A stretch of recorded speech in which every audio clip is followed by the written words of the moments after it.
I am Groot.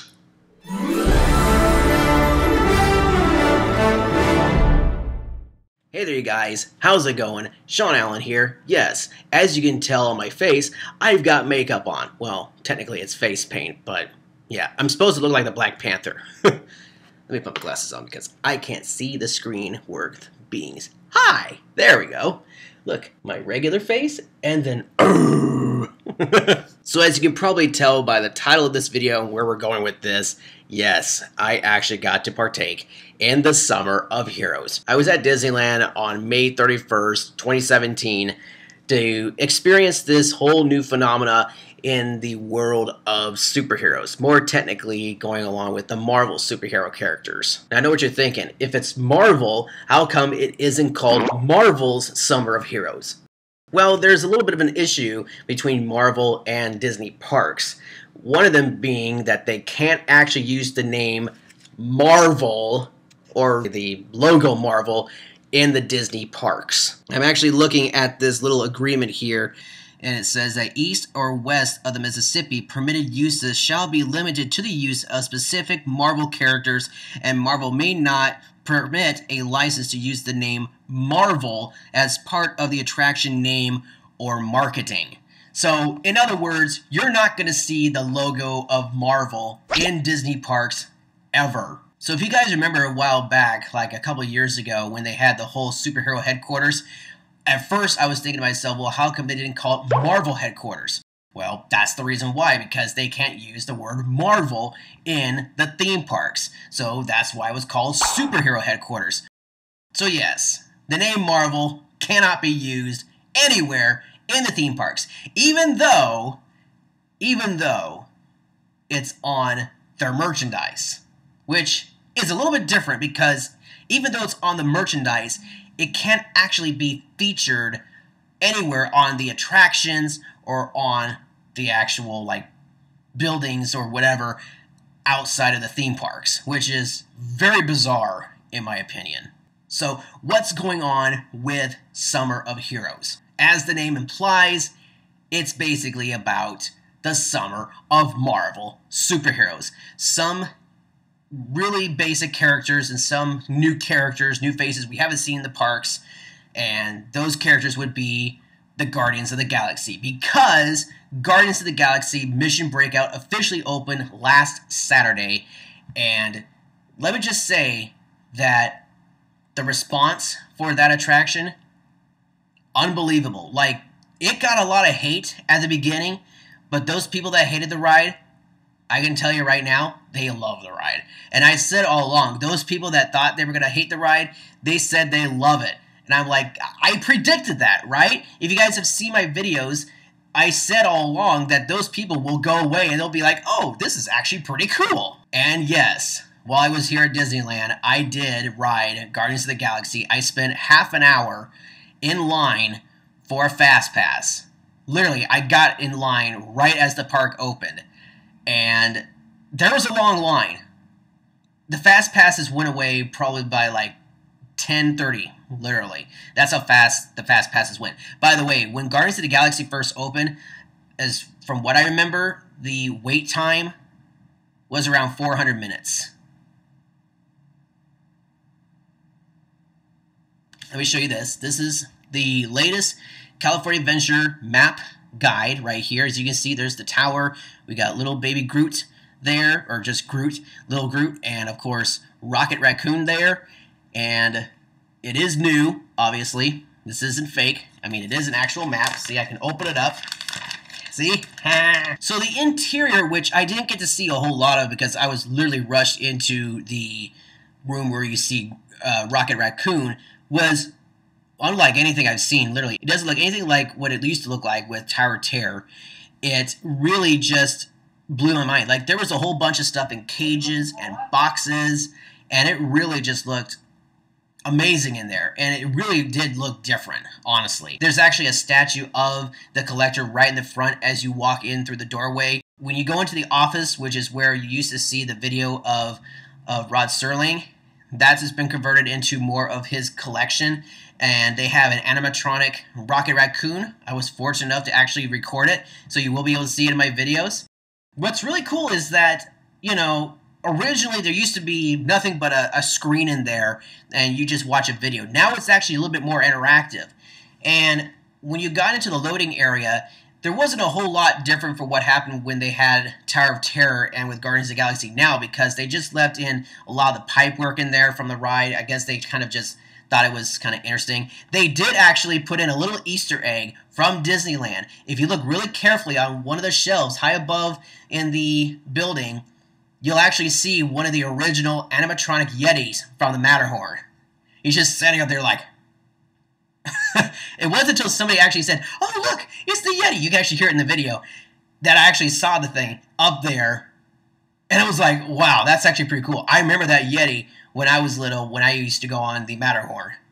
That was such a cool Easter egg. I was so glad. I was like thrilled that the collector actually had something from Disneyland. They have a video playing where the collector's showing off his stuff and everything, and he's showing like the different items in the cages. In one of his cages, he happens to have Stan Lee in one of them.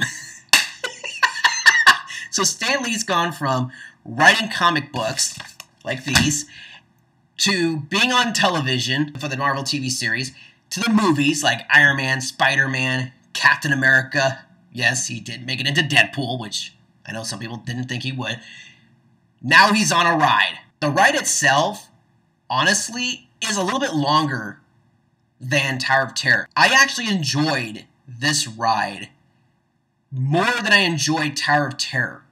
The reason I say that is because Tower of Terror makes it scary. When you have the music from Guardians of the Galaxy, it actually makes it more entertaining, and the drops kind of tie in with the music just a little bit. With Tower of Terror, it was a little bit more terrifying for me. I told you guys before, I almost blacked out the first time around when I got onto Tower of Terror. I hadn't really gone on Tower of Terror after that until today. I was actually more nervous on that ride than I was on Guardians, because an incident came flooding back into my brain, like a story that my grandmother told me many years ago before she passed away, where she said that she had gotten stuck on an elevator. She told me this when I was like 7 or 8 years old, and it terrified me, okay? There was actually a point where I got so scared that when I went to go to the doctor's office, I was scared of the elevators. I was telling my mom, let's use the stairs. I would not go on the elevator. I was that terrified. So a little bit of that came back into my mind as I was kind of in that state where I thought I was going to black out, literally. But in this new version of the elevator drop ride, not so much. I actually liked it. I liked the idea that they made it more entertaining, and they actually added more drops instead of the major drops, and that it was uncontrollable. They say that there's going to be like different audio tracks that they'll play in the ride. The one we got was "Hit me with your best shot." So yeah, that was the one we got. There's that line, I heard it when we get to the very top of the tower, and Rocky Raccoon's supposed to be on the very top, and he's like, "Is that Disneyland? This is so cool!" For those of you who think that it was out of pure laziness that they made this ride, I don't see it that way. There are some comments out there where people said, "Oh, it looks just pure laziness." First of all, a lot of people put their time, effort, and money into making this new attraction. They got the original cast to come back and portray their roles as the Guardians of the Galaxy, and they made a whole new attraction. Nothing really has changed that much in terms of the tower itself. I mean, they did convert it into the collector's tower. I could tell that there was time spent in designing the look of the tower. Okay, this takes months in advance, guys, maybe years in advance. When Disney got the rights to Marvel, and they basically started making money off of the Marvel franchises, they pretty much figured that they would have to add something relating to Marvel in the theme parks. The first one being the Iron Man 3 exhibit back in Innoventions. This was back in the day. And that was like the first step of bringing Marvel into the theme parks. And then we got Thor, who hasn't come back from Asgard yet. We also got Spider-Man and Captain America. Thor came to Disneyland right around the time when the Dark The Dark World came out. I think that's what it was. Then Captain America, the First Avenger. Was it the First Avenger? No, it was the Winter Soldier. That when that came out, then he was added to the roster of meet and greets. Then when Spider-Man 2 came out, that was when Spider-Man came to Disneyland because the costume looked very similar to what he used in the movie. At Walt Disney World, they did have a character meet and greet with like Star-Lord and Gamora, but that was for like a limited time. And for like, as far as I know, one day they had a meet and greet with Doctor Strange, and then he disappeared. So as of right now, at Summer of Heroes, we have Spider-Man, Captain America, and 4 new meet and greets with 4 new characters. Black Widow, who comes in on her Avengers-style military vehicle. Hawkeye, I don't know if he's a meet and greet because I've only seen him in the interactive show where they train kids. It's kind of like California Adventures version of the Star Wars Jedi Training Academy. And it's basically where they train to be like the Avengers. Last but not least, you have not 1, not 2, but 3 different interactions with 3 of the cast members from Guardians of the Galaxy. Star-Lord, Gamora, and Groot. What's funny is that they do actually have Star-Lord and Groot in Walt Disney World, I think it is. But the issue is that when you meet Groot in Walt Disney World, he looks like this. When you meet him here at Disneyland, he looks like this. So I think you guys in Florida are getting jit because we got a walking Groot, okay? Summer of Heroes is fun. And, you know, I kind of figured there wasn't going to be a whole lot happening in terms of what was going on. Like, the major attraction for Summer of Heroes was Guardians of the Galaxy. And they don't really have a whole lot of merchandise in terms of Guardians of the Galaxy. I saw one guy wearing a hat that said Guardians of the Galaxy Mission Breakout. I tried looking for it. I didn't see it. I might have to try somewhere else. But I did see some new merchandise, more relating to Guardians of the Galaxy Volume 2. But other than that, they brought in like a whole bunch of other stuff that were relating to like Spider-Man, Iron Man, Captain America. I would love to see an Iron Man exhibit, or not Iron Man exhibit, I meant Iron Man meet and greet. Speaking of Iron Man, when I was in the original meet and greet area for Spider-Man Captain America, I don't know if this was on the wall before, but I saw a poster, not just a poster, but a painting of Stark Industries, like it was like a expo. I saw that. It was originally advertised for Hong Kong Disneyland, but they had it in the area where you got to meet Spider-Man and Captain America. I don't think I've seen that there before. If it's new, which I don't know if it is, but if it is new, that is an indication we might be getting the Iron Man simulator ride, which I said all along that if there was a ride that they could bring, not just Guardians of the Galaxy, but a new ride that they could bring to Disneyland that was Marvel related, that I think a lot of people would enjoy, it would be the Iron Man ride that they have at Hong Kong Disneyland. And it looks like, from seeing that picture, they might be bringing it to Disneyland. There's also another thing that I saw that I just realized I didn't get footage of, but right near the tower, there's a little hatch that has the A symbol, the Avengers symbol. Some people are thinking that it's an indication that that is a piece of something that's going to come later on. A possible ride, perhaps, for a future ride for Marvel. There's one other thing I also wanted to bring up, and that's the whole idea of, so if they are actually going to be building a whole bunch of rides or attractions or meet and greets for the Marvel characters, will they build a Marvel Land?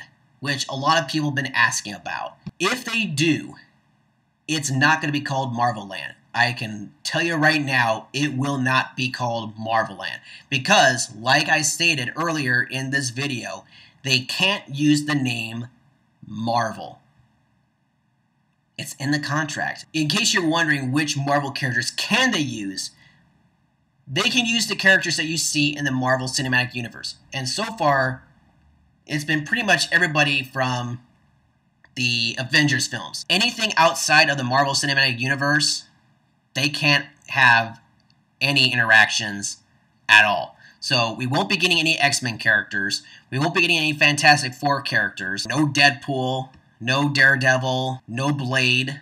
Basically, anybody that's been outside of the Marvel Cinematic Universe, they can't show. Spider-Man is kind of a interesting one because he originally was from Columbia Pictures, but then after the latest Spider-Man film, Spider-Man 2, Amazing Spider-Man 2, they kind of lost the rights to him in a way, and that's how they were able to get him into Civil War with Captain America and Iron Man, and now they got Spider-Man Homecoming. Also, I just thought about this. You probably ask yourselves, well, they have the character interactions from the X-Men characters over at Universal Orlando. Well, that's Universal Orlando. Universal Orlando is completely different from Disney parks, okay? That's the thing, though. Disneyland can have interactions with Marvel characters. However, Walt Disney World cannot. They can't even advertise stuff like Summer of Heroes or even the Guardians of the Galaxy Mission Breakout over there. They can't because it's in the contract, because Universal Orlando, the Island of Adventures, you know, where they have the Wizarding World of Harry Potter and Diagon Alley, they have the rights before Walt Disney World. So even though people are saying, oh, we may get Guardians of the Galaxy in Walt Disney World, it ain't going to happen unless they did something to rewrite the rights or the contracts, because technically they can't have Guardians of the Galaxy in Walt Disney World because Universal Orlando has the Marvel characters. And Walt Disney World, unfortunately, cannot advertise anything relating to Marvel in their parks. That also includes advertisements for Disneyland in Walt Disney World, which basically means that you won't be seeing this tower image in Walt Disney World because they can't show it. Okay, so before I finish this video, let me go ahead and show you guys the merchandise that I got. If you guys remember, C-3PO got his own comic talking about how he got his red arm, and it was like a whole issue. Well, guess what? Guardians of the Galaxy Mission Breakout has a comic book, and it's only one. And it's a Disney Parks Authentic Original. This is a variant cover, so that probably means there's a different cover for this. But this is an official Guardians of the Galaxy Mission Breakout comic book that is not being released in the stores like comic book stores. You have to get it at Disney Parks.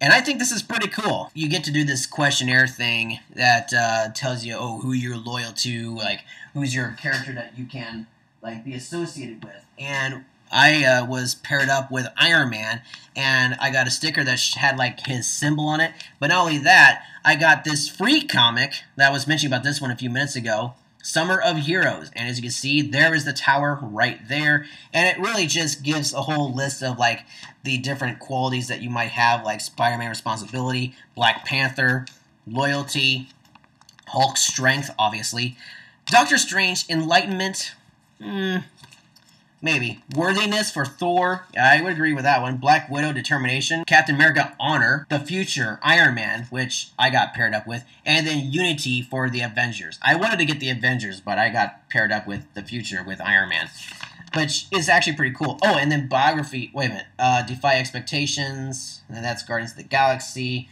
And this is actually pretty cool. Now, I mentioned that there weren't that many pieces of merchandise for Guardians of the Galaxy for Mission Breakout, that is. But they do have a brand new souvenir cup with Groot in his little pot.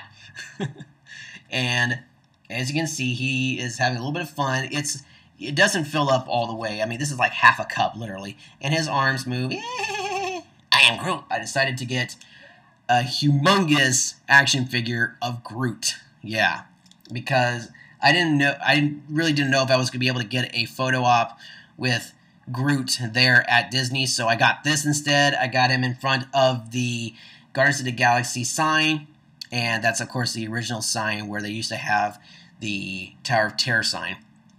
And all in all, that's pretty much it. I got a lot of footage from Guardians of the Galaxy. I couldn't film on the ride, unfortunately, so no in-ride pictures, but I did get the queue lines as much as I could, and if you guys want to see that, be sure to check out my video about what happened with Summer of Heroes. But this was more of a review of what happened today at Disney. You kind of saw a little bit of a sneak peek as to what was going on. I will be releasing a video about Summer of Heroes. You guys can get really pumped up about it. And that's pretty much it. So on that note, guys, thank you so much for watching. If you like this video, hit the thumbs up button. It is greatly appreciated. Don't forget to check out my previous episodes of Mealtime at Disneyland, my vlogs, my ride reviews, my special events, and of course, my Disneyland at Home series. Be sure to follow me on Twitter, Facebook, Instagram, Snapchat, and LinkedIn. Also, I have 3 other channels, the educational series, the vlog series, and the Travel Town series. I also have a P.O. Box. In case you guys know that, I do have a P.O. Box. If you guys want to send me viewer mail, the P.O. Box address is down there in the description box. If you can't see it, click on the Show More button. It has all the links that I mentioned down there in the description. Alright guys, thank you so much for watching, and I will see you guys next time here on the Disneyland Video Series. Groot, have anything to say? I'm Groot! Yeah, that's what I thought. Alright guys, see you all next time here on the Disneyland Video Series. Bye! Hey guys, thank you so much for watching. Be sure to hit the thumbs up button and subscribe to my channel for more Disneyland fun. Check out the playlist provided on the end slate. Be sure to check out my other channels. And don't forget to follow my Instagram, Snapchat, Twitter, and Facebook.